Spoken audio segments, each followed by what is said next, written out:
یہ بتائیے گا کہ آپ کہہ رہے ہیں کہ اب تک جو 94 آپ کے پاس ہیں 94 یا 95 وہ 246 میں سے ہیں یا انہی میں سے ہیں 170 میں سے؟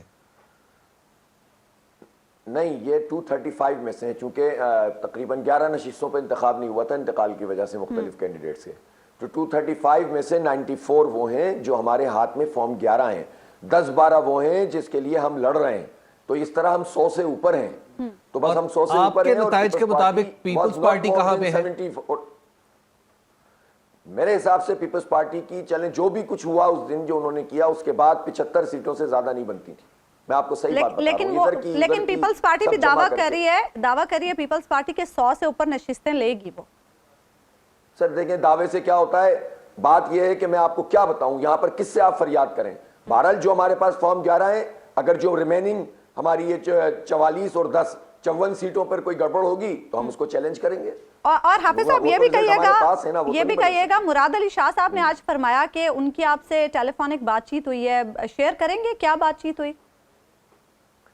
نہیں، وہ تو رات کو بات ہوئی تھی اور انہوں نے یہ بات کہی کہ میں کہہ رہا تھا کہ اتنی تاخیر کیوں ہو رہی ہے، آپ کے چونکہ ڈی آر او سارے ڈسٹرکٹ کے جو ہے وہ ہیں اپنا ڈی سیز ہیں، تو انہوں نے کہا کہ نہیں میں نے ایکشن لیا ہے اور میں انشاءاللہ جاگتا رہوں گا اور یہ پورے آپ کو ریزلٹ جو ہے جلد جلد مل جائیں گے اور فوری طور پر مل جائیں گے۔ میئر کے اختیارات کے حوالے سے بھی کوئی بات ہوئی؟ مجھے تو بلکہ میں آپ کو بتاؤں مراد علی شاہ صاحب نے تو مجھے مبارکباد دی تھی کہ آپ نے کامیابی حاصل کی ہے، ہاں یقین کریں، اور اس کے بعد پھر انہوں نے یہ بات کہی کہ ہم ریزلٹ انشاءاللہ تعالیٰ جلدی دے دیں گے، لیکن اس کے بعد اب یہ سارے چکر چلنا شروع ہو گئے۔ تو بھائی آپ کو پسند نہیں ہے کوئی بات نہیں، جماعت اسلامی جو ہے وہ اس کے پاس آپشنز موجود ہے، کوئی مسئلہ تھوڑی ہے۔ آپ کے پاس کیا آپشن موجود ہے؟ عدالتوں میں جانا آپ کے خیال میں یہ جلدی معاملہ سیٹل ہو جائے گا اگر آپ ٹریبیونلز میں بھی جائیں گے تو؟ بھائی سب سے پہلے تو الیکشن کمیشن میں جو اگر ہمارے ریمیننگ جو 44+10 اس کے اوپر جو پرابلم ہے، ہم فوری طور پر الیکشن کمیشن میں اس کو سیٹل کروائیں گے۔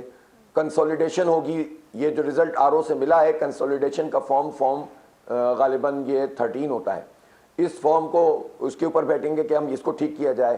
اگر انہوں نے وہاں پر بھی گڑبڑ کی تو پھر ہم الیکشن کمیشن میں اپلیکیشن آلریڈی جو ہے وہ دے چکے ہیں جہاں پر ہمیں پرابلم نظر آ رہی ہیں۔ حافظ صاحب سوال یہاں پر یہ بھی ہے کہ کیا الیکشن کمیشن پر اتنا اعتماد ہے جماعت اسلامی کو؟ دیکھیں جب الیکشن کمیشن کوئی اچھا کام کرتا ہے تو میں سب سے پہلے آ کر اپریشیٹ کرتا ہوں۔ جب انہوں نے الیکشن منعقد کرانے کے لیے سٹینڈ لیا تو میں وہ آدمی تھا جس نے ان کو بیک کیا، لیکن اس کے بعد جب آپ غلط کام کریں گے، آپ کے آروز غلط کام کریں گے تو میں کیسے اس کا فیور کر سکتا ہوں؟ تو اگر وہ نہیں کریں گے تو عدالت جائیں گے، سڑکوں پہ جائیں گے۔ ہم تو حق رکھتے ہیں اپنا مینڈیٹ کے تحفظ کا، ہم اکثریت میں ہیں، نمبر 1 پارٹی کے طور پر سامنے آئے، ہمیں اسی صورت میں قبول کیا جائے۔ اور حافظ صاحب یہ بھی کہے گا اگر پیپلز پارٹی میئر شپ کے لیے رابطہ کرتی ہے، کیونکہ پیپلز پارٹی نے کہا ہے پی ٹی آئی کے سوا تمام جماعتوں سے رابطہ کیا جائے گا اور یقیناً جماعت اسلامی تو بڑی جماعت ہے، آپ سے بھی رابطہ کیا جائے گا، تو کیا مل کر آگے چلا جا سکتا ہے؟ نہیں، پہلے تو وہ ریزلٹ صحیح کریں نا، پہلے تو یہ ریگنگ بند کریں، پہلے حساب کتاب سیدھا کریں تو پھر بات چیت کوئی ہوتی ہے نا، یعنی سیاسی جماعتوں میں بات چیت تو ہوتی ہے، لیکن جب آپ اتنی بڑے پیمانے پر ریگنگ کرنا شروع کر دیں گے تو بات چیت کے دروازے تو یہ خود ہی بند کر رہے ہیں۔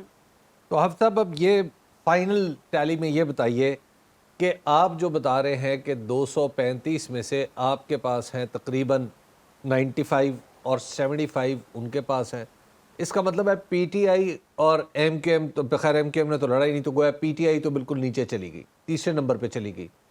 تو اگر آپ کے پاس 95 ہیں اور اگر میں پی ٹی آئی کا نمبر دیکھوں 29، تو آپ کے رفلی نمبر پورے ہو جاتے ہیں۔ تو کیا یہ امکان بھی ہے کہ اگر آپ کی توقع کے مطابق رزلٹ آ جائے تو آپ اور پی ٹی آئی مل جائے؟ دیکھیں ملٹیپل آپشن موجود ہیں، ابھی تو ریزرو سیٹس بھی ہیں، 33% خواتین کی سیٹس ہیں، 5% لیکن حافظ صاحب یہاں پر پیپلز پارٹی یہ بھی کلیم کر رہی ہے کہ مخصوص نشستوں میں سے بھی زیادہ وہی لے جائے گی، یہ کلیم بھی کیا سعید غنی صاحب۔ نہیں، وہ بھائی دیکھیں نا، بات یہ ہے کہ وہ تو چاہیں ساری 235 لے جائیں تو آپ کیا کر لیں گے؟ مطلب دیکھیں نا، وہ الیکشن ہی نہ لڑیں اور ساری سیٹیں لے جائیں۔ 2.5 سال سے الیکشن نہیں کرا رہے تھے تو ایڈمنسٹریٹر سے چلا رہے تھے، 2009 سے 2015 تک الیکشن نہیں کرایا تو ایڈمنسٹریٹر سے چلا رہے تھے، یہ تو لڑ جھگڑ کے بڑی مشکل سے الیکشن کروایا ہے۔ تو وہ تو جو چاہیں کہیں، لیکن بھائی بےایمانی نہیں کریں، ریگنگ نہ کریں، سیدھا کام کریں اور اس کے بعد بات چیت کریں۔ اچھا، ریگنگ کا ایک طریقہ تو یہ ہے کہ جو جیسے آپ بتا رہے ہیں، کیا نچلے لیول پہ ووٹنگ میں بھی ریگنگ کی کوئی شکایات آپ کو موصول ہوئی یا آپ نے آبزرو کیے؟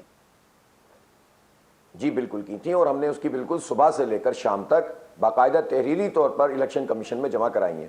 الیکشن کمیشن ہمیں یقین دہانی کراتا ہے کہ جہاں کر بھی کوئی ایسی چیز ہے ہم اس کا ایکشن لیں گے. اب ہم زبانی بات تو نہیں تسلیم کریں گے نا، عملاً کوئی ایکشن ہونا بھی تو چاہیے. تو اس لیے ہم نے سب جگہوں پر جہاں جہاں یہ شکایت تھیں وہ الیکشن کمیشن میں باقاعدہ درخواستیں دیں، ان کو ایکشن لینا چاہیے.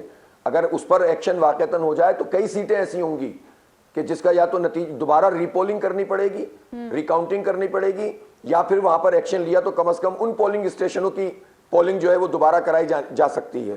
تو اس لیے الیکشن کمیشن کو اپنا پرو ایکٹیو رول ادا کرنا چاہیے. اور حافظ صاحب یہ بھی کہیے گا کہ پی ٹی آئی یہ کہہ رہی ہے کہ وہ غیر مشروط حمایت کرے گی جماعت اسلامی کی. اگر پی ٹی آئی آپ کی حمایت کرتی ہے تو کیا آپ پی ٹی آئی کے ساتھ چلیں گے؟ نہیں دیکھیں کیوں، سیدھی بات ہے، ہم اپنا کینڈیڈیٹ کھڑا کریں گے اور وہ غیر مشروط حمایت کریں گے تو میں کیوں پی ٹی آئی سے کہوں گا کہ بھائی ہماری حمایت مت کریں. سیدھی بات ہے. اور میں دیکھیں اس سب کے اوپر بھی بات ہی نہیں کر رہا، میں ایک سیدھی انصاف عدل کی بات کر رہا ہوں کہ رزلٹ میں آپ ریگنگ نہ کریں، سیدھے طریقے سے جس کی اکثریت ہے اس کو تسلیم کر لیں، آئیں پھر بیٹھ کر پارٹیاں بات کر لیں گے، کوئی مسئلہ. اور حافظ صاحب متحدہ نے کل شکوہ کیا کہ جو ان کے تحفظات تھے حلقہ بندیوں کو لے کر تمام جماعتوں کو، جماعت اسلامی کو، پی ٹی آئی کو، سب کو ان کی حمایت کرنی چاہیے تھے ان کے موقف کی. دیکھیں متحدہ کی حمایت کا مسئلہ نہیں ہے، اس مسئلے پر تو متحدہ کو اس وقت کام کرنا چاہیے تھا جب ریجیم چینج میں وہ اپنا ووٹ کاسٹ کر رہے تھے. اس وقت انہوں نے کراچی کے اختیار کے لیے کوئی کام نہیں کروایا، اس وقت انہوں نے کوئی جو ہے وہ حلقہ بندیوں کے حوالے سے کوئی ڈی نوٹیفائی نہیں کروایا. لیکن الیکشن سے بچنے کے لیے وہ یہ کام کریں. کاش کہ متحدہ حصہ لیتی اور وہ دیکھ لیتی کہ جو متحدہ کے تمام علاقے ہیں اس میں جو پی ٹی آئی نے ان کو جو ہے وہ سپرسیڈ کر لیا تھا بہت بھاری طریقے سے، یعنی وہ تمام علاقوں میں جماعت اسلامی جیت گئی ہے جہاں پر ایم کیو ایم جیتا کرتی تھی، اور ایم کیو ایم کے بعد پی ٹی آئی نے اس کو سپرسیڈ کر لیا تھا. لیکن اس کا بائیک آؤٹ کا فائدہ ہوا نا آپ کو حافظ صاحب؟ 2001 میں بھی آپ کو فائدہ ہوا تھا متحدہ کے بائک آؤٹ کا، اور آج بھی فائدہ ہوا. حبیب صاحب آپ یہ سویپنگ ریمارکس نہ دیں، آپ کراچی کو جانتے ہیں. آپ کو معلوم ہے کہ کینٹونمنٹ بورڈ میں ہم نے ایم کیو ایم کو شکست دے دی تھی. آپ کو معلوم ہے کہ 8% ووٹ لے کر لانڈی میں وہ کامیاب ہوئے ہیں. آپ کو معلوم ہے کہ مسلسل ضمنی انتخاب میں وہ نیچے کی طرف جا رہے تھے. کل جو متحدہ کہہ رہی تھی نا کہ ٹرن آؤٹ کم ہے، تو بھائی ضمنی انتخاب میں ہم نے اسکپ کیا تھا، تو میں کہہ دوں یہ تو ہماری فتح ہوئی ہے، 8% ووٹ لے کے متحدہ جیتی ہے لانڈی میں. تو یہ تو نہیں کریں نا. آپ جانتے ہیں میری خواہش تھی کہ متحدہ الیکشن لڑے اور وہ نتائج کو دیکھ لے کہ کراچی انہیں کس طرح سے مسترد کرتا ہے. اب جماعت اسلامی کراچی کی سب سے بڑی پارٹی ہے، یہ بات سب کو تسلیم کر لینی چاہیے. حافظ صاحب کم ٹرن آؤٹ کی بات کی جا رہی ہے، رفلی آپ کا کیا آئیڈیا ہے ٹرن آؤٹ کتنا ہو سکتا ہے؟ میرے خیال ہے 24 to 25% ہوگا. اور میں اس کو اس لیے غنیمت سمجھتا ہوں کہ آخری گھنٹے تک جب آپ ابہام رکھیں گے، 4 دفعہ ملتوی کر دیں گے اور سازشیں ہوتی رہیں گی. اگر 10% بھی ہوتا تو میں کراچی کے لوگوں کو سلام پیش کرتا، لیکن انہوں نے پھر بھی تقریباً 25% ٹرن آؤٹ کیے ہوا ہے. تو ظاہر سی بات ہے کہ اچھا تو نہیں کہلایا جا سکتا، لیکن جہاں 30% سے زیادہ ووٹر لسٹوں میں ڈسلوکیشن ہو لوگوں کی، وہاں پر اور اتنا ابہام، اتنی سازشیں، 4 مرتبہ ملتوی کرنا، governor house, C M house, Bilawal house سازشوں کے اڈے بنے ہوئے ہوں، اس ابہام میں الیکشن میں اتنے ووٹ کاسٹ ہونا بھی میں اس کو پیش رفت سمجھتا ہوں. اور حافظ صاحب یہ بھی فرمائیے گا کہ موجودہ سیاسی صورتحال میں اگر جماعت اسلامی کا میئر آتا ہے تو آپ کیا سمجھتے ہیں کتنے وسائل اور کتنے اختیارات ملیں گے اسے؟ کیونکہ وسیم اختر صاحب اس سے پہلے وسائل کی کمی کا رونا روتے رہے ہیں.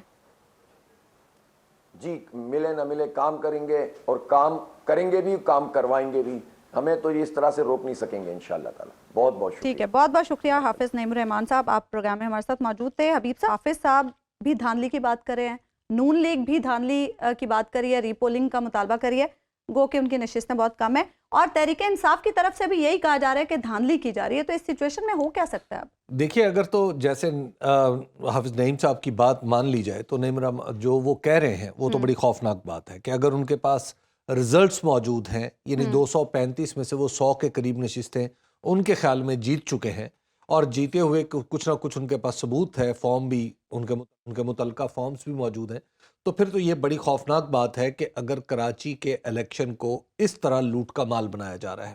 کراچی میں ٹھیک ہے، پیپلز پارٹی تو یہ کہہ رہی ہے حبیب صاحب کہ ہم نے کراچی کی اتنی خدمت کی، لوگوں نے ہم پر اعتماد کیا. کراچی کی خدمت کس نے کی، کس نے نہیں کی، اس کا فیصلہ کراچی والوں کو کرنے دے نا. اصل معاملہ یہ ہے کہ دیکھیے ہمارے میں یہ جو پری پول ریگنگ ہے نا، میں اس کو کچھ درست ٹرم نہیں مانتا، لیکن بہرحال اس سے ملتا جلتا کچھ کام جب یہ باقاعدہ طور پہ قانون بنا اور یوسیز کو نوٹیفائی کیا گیا اس وقت بھی ہوا.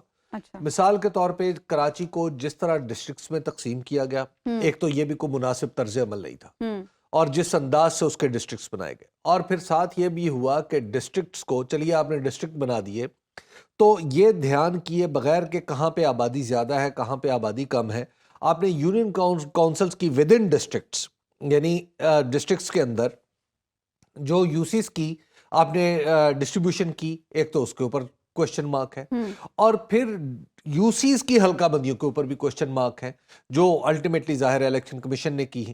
تو الیکشن کمیشن کے پاس پہلے تو انہوں نے قانون کے ذریعے الیکشن کمیشن کے ہاتھ باندھ دیے، اور اس کے بعد پھر حلقہ بندیاں جو کچھ ہونا تھی وہی. تو لہٰذا اس میں حکومت نے جیتنے کا بندوبست الیکشن سے پہلے ہی کر لیا تھا. اور میں جب کراچی میں اسی الیکشن کے جب جنوری میں، اسی لیے بلاول صاحب بضد تھے کہ الیکشن ضرور ہوں گے جی، تو وہاں پہ جب میں گیا تو وہاں پہ جا کے میں نے یہ دیکھا کہ کراچی میں گراؤنڈ پہ پاکستان پیپلز پارٹی اس طرح موجود نہیں تھی، لیکن چند جگہوں پہ ڈیفینیٹلی موجود تھی، لیکن ایسا نہیں ہے کہ وہاں پہ بالکل موجود نہیں تھی. بلدیاتی سیاست میں ظاہر ہے کیا، لیکن ایٹ دا سیم ٹائم ہم یہ نہیں کہہ سکتے تھے کہ وہاں پہ ایک سویپنگ، یعنی جو پیپلز پارٹی ہے وہ سب سے بڑی پارٹی بن کے ابھرے گی کراچی میں.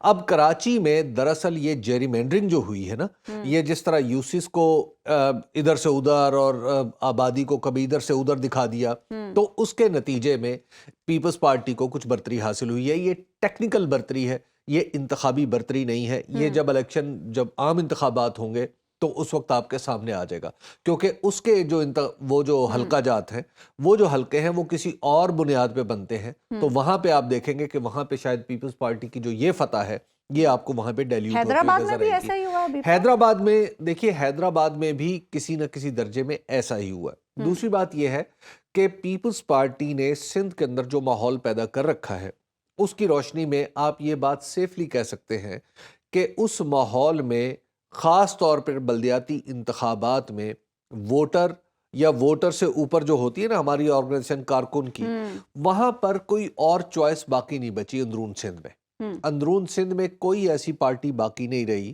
بلکہ بعض اوقات تو آپ کو سندھ کے شہروں میں یہ دیکھنے میں نظر آتا ہے کہ اے اور بی ایک دوسرے کے جانی دشمن ہیں، اور اے اور بی کی زمینیں الگ الگ ہیں. اے نے اپنی زمین پر لگا رکھا ہے پیپلز پارٹی جو اگوان اور یعنی پیپلز پارٹی کے رہنما، اور اس بی نے اپنی زمین پہ لگا رکھا ہے پیپلز پارٹی جو اگوان. اب مسئلہ یہ ہے کہ وہاں پر جو پالیٹکس ہے وہ کچھ اس انداز سے ہوئی ہے کہ وہاں پہ اب پیپلز پارٹی کے سوا کوئی چوائس نہیں. اگر وہاں پہ کوئی دوسری پارٹیاں باقاعدہ طور پر کام کرتی، یہ پی ایم ایل این کرتی، پاکستان تحریک انصاف کرتی، تو پھر تو کوئی بات بھی تھی. اب پریکٹیکلی اس وقت وہاں پہ جو صورتحال ہے وہ بالکل یہ ہے کہ ٹیبل یعنی شطرنج کی بساط کے اس طرف بھی میں ہوں اور اس طرف بھی میں ہوں. جیسے ہی آپ کراچی اور حیدرآباد میونسپل کارپوریشن سے باہر نکلتے ہیں تو آپ کو یہ صورت اکراس دا بورڈ نظر آتی ہے. جی، آل ان آل پیپلز پارٹی ہے. تو وہاں پہ میرا خیال ہے کہ اگر تو یہی کچھ ہونا تو پھر تو الیکشن کا تکلف ختم کر دیا جائے، تو پھر پیپلز پارٹی کو واک اوور دے دیا جائے کہ پیپلز پارٹی صاحب آپ جو چاہیں آپ کر لیں، آپ بتا دیں کتنی سیٹیں کس کو دینی ہے، تو پھر یہ کرنا ہے تو کر لیں. مطلب یہ جو الیکشن ہے، پہلے آپ نے حلقہ بندیاں، پہلے ضلعوں کی تشکیل، پھر اس کے بعد ان کے اندر یونین کونسل کی ایلوکیشن، اور اس کے بعد یونین کونسل کی ڈسٹریبیوشن، اور پھر ماشاءاللہ حکومت بھی سب کی ہے. تو لہٰذا وہاں پہ میں ان الیکشنز کے اوپر، میں چونکہ طالب علم ہوں الیکشن کی سیاست کا، تو مجھے تو اس کے اوپر بہت سارے سوالیہ نشان لگے ہوئے نظر آ رہے ہیں. حبیب صاحب، پی ٹی آئی کے ساتھ کیا ہوا؟ خوش فہمی لے ڈوبی کے خان ہی کافی، ہم ہر الیکشن جیت جائیں گے خان صاحب کے دم پہ. دیکھیے، جو پاکستان تحریک انصاف کا مسئلہ یہ ہے کہ اس کی تنظیم کو بہت زیادہ مضبوط نہیں ہے. اب اپوزیشن میں آ کے تنظیم کچھ مضبوط ہوئی ہے، لیکن کراچی میں تنظیم اس طرح، بالکل آئی ایگری کہ وہاں پہ بالکل تنظیم کا جو ڈھانچہ ہے وہ کچھ زیادہ ٹھیک نہیں ہے. خرم شیر زمان صاحب ہار گئے اور بہت سارے لوگ ہار گئے. حتیٰ کہ دیکھیے، کہنے کو اشک شوئی کے لیے آپ کہہ لیجئے کہ سعید غنی صاحب کے بھائی بھی فرحان، وہ بڑے انٹیلیجنٹ نوجوان ہیں اور بڑے ایگریسو ہیں اپنے بھائی کی پالیٹکس کے اندر، اور بڑے سمجھدار آدمی ہیں، لیکن وہ بھی ہار گئے. تو اور ان کا ہارنا اس یونین کونسل سے ایک غیر معمولی واقعہ ہے. لیکن خیر، جو مجموعی طور پر وہاں پہ جو تنظیمی اعتبار سے اگر کوئی جماعتیں مضبوط ہیں تو وہاں پہ سب سے مضبوط ہے جماعت اسلامی، اور اس سے پہلے ہوا کرتی تھی ایم کیو ایم۔ تو M Q M, Jamaat Islami, اور پھر تنظیم کے اعتبار سے نیچے آئے تو پیپلز پارٹی، اور آخر میں جو درجہ آئے گا وہ تحریک انصاف کا آئے گا۔ تو لہٰذا اس کی جو تنظیمی کمزوریاں ہیں، جو اس کے اندر ہارمنی نہیں ہے، اس کا نتیجہ یہ ہے کہ وہاں پہ اس وقت کراچی میں کوئی بھی متفقہ ایسا شخص نہیں ہے جس کو کراچی کے عوام پاکستان تحریک انصاف کا نمائندہ سمجھے۔ تو اب علی زیدی صاحب جو ہیں وہ اگرچہ آواز بنے ہوئے ہیں پاکستان تحریک انصاف کی وہاں پہ، لیکن ہر چند کہیں کہ ہے نہیں ہے والی صورتحال، لیکن بہت کام کرنے کی ابھی بھی ضرورت ہے۔ ناظرین ایک بریک لیتے ہیں، چھوٹی سی بریک کے بعد واپس آئیں گے تو گفتگو کے سلسلے کو آگے بڑھائیں گے۔ ویلکم بیک ناظرین۔ چیئرمین تحریک انصاف عمران خان نے آج سینئر صحافیوں سے ملاقات میں کہا ہے کہ وہ شہباز شریف کی نیندیں حرام کرنے والے ہیں۔ نون لیگ کے ایم این ایز رابطے میں ہیں، قومی اسمبلی میں نگران حکومت کے لیے واپس جا سکتے ہیں۔ اسی پر بات کرنے کے لیے پاکستان تحریک انصاف کے سینئر رہنما شاہ محمود قریشی صاحب ہمارے ساتھ موجود ہیں۔ قریشی صاحب، واپس جانے کے لیے کیا فیصلہ کیا گیا ہے اور کتنے ایم این ایز رابطے میں ہیں؟ دیکھیے، دو بڑی ڈیولپمنٹس ہیں جو اس وقت زیر غور ہیں۔ ایک تو تحریک انصاف کا لوگوں کا جو پنجاب میں ایم پی ایس تھے یا پرویز الہی صاحب ہیں اور دیگر ساتھی ہیں ان کا تحریک انصاف میں شامل ہونا یا ہماری صفوں میں ضم ہونا، یہ ایک امپورٹنٹ ڈیولپمنٹ ہے جس کے پنجاب کی سیاست پر گہرے اثرات نمودار ہو سکتے ہیں۔ اور دوسری ڈیولپمنٹ یہ ہے کہ ہماری جو خواہش ہے انتخابی عمل کی طرف ہم قوم کو لے جائیں، اور جس کی وجہ سے ہم نے پنجاب کی اسمبلی کو تحلیل کیا اور خیبر پختونخوا کی اسمبلی کو بھی تحلیل کرنے جا رہے ہیں، اسی پروسیس کو آگے بڑھانے کے لیے شہباز شریف سے یہ کہا جائے کہ وہ اعتماد کا ووٹ لیں، جو ہم سمجھتے ہیں شاید وہ اب لینے کی پوزیشن میں نہ ہوں۔